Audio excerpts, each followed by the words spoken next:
అంటే ఇంత బాగా నన్ను వాళ్ళు చూసుకుంటుంటే మళ్ళీ మళ్ళీ రావాలనిపిస్తుంది కదా.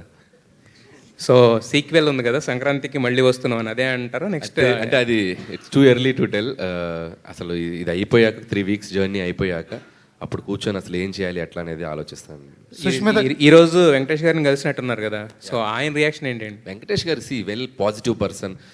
సో అసలు ఆయన అంత కూల్గా ఎవరు ఉండరు. సో ఏ సక్సెస్ని ఆయన బాగా ఎంజాయ్ చేస్తారు. సో ఈ సినిమాలో ఆయన ఒక పార్ట్ అయినందుకు మా వెనకుండా ఆయన మాకు చిన్న ఒక జోష్ క్రియేట్ చేశారు సెకండ్ హాఫ్లో వచ్చి. And is feeling very happy. And నిజంగా చిరంజీవి గారికి ఆయన ఒక పునర్వైభవాన్ని, ఒక మెగాస్టార్ చిరంజీవి గారు అంటే మార్కెట్ ఎలా ఉంటుంది, ఒక చిరంజీవి గారి సినిమా కనుక కరెక్ట్ కంటెంట్తో పడితే థియేటర్స్కి వచ్చే షేర్స్ ఎలా ఉంటాయి, బాక్స్ ఆఫీస్ ఎలా ఉంటుంది అనేది సో ఈరోజు మనం అందరం చూస్తున్నాం.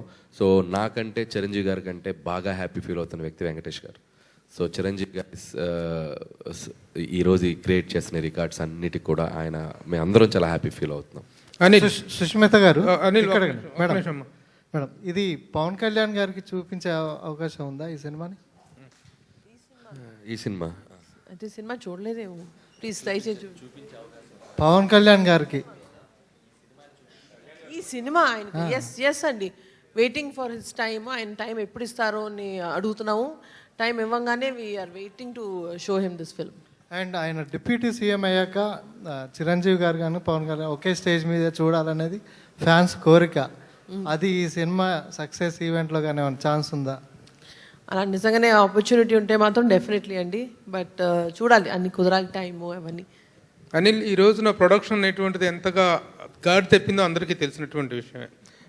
ఫిలిమ్స్ అనేటువంటి విపరీతంగా కాస్ట్ ఆఫ్ ప్రొడక్షన్ పెరిగిపోతుంది. కాస్ట్ ఆఫ్ ప్రొడక్షన్కి రిజల్ట్కి సంబంధం ఉండట్లేదు.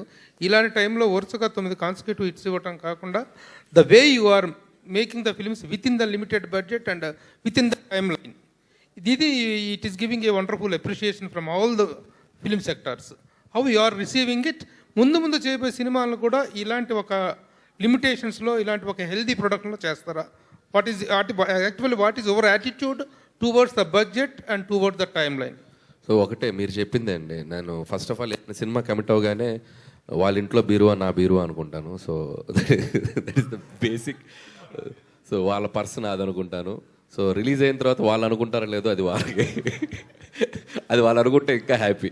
ఈ విషయంలో డూ యూ హ్యావ్ ఎనీ ఎవరైనా ఒక రోల్ మోడల్ ఉన్నారా మీకు ప్రొడక్షన్ డైరెక్షన్ విషయంలో?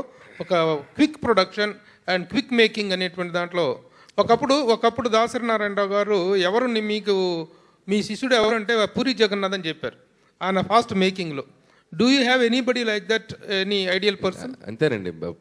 నాకు తెలిసి రాఘవేంద్ర గారు ద లెజెండరీ డైరెక్టర్, ఆయన ప్రొడ్యూసర్స్ని ఎంత కంఫర్ట్గా పెట్టి సినిమా తీసేవాళ్ళు, ఎంత ఫాస్ట్గా తీసేవాళ్ళు. అని మీరు అన్నట్టు దాసరే గారు. సో ఇద్దరు డైరెక్టర్స్ ముందు జనరేషన్కి. అండ్ ఈ జనరేషన్లో చెప్పాలంటే పూరి గారు ఇస్ ద ఫాస్టెస్ట్ డైరెక్టర్ నాకు తెలిసి.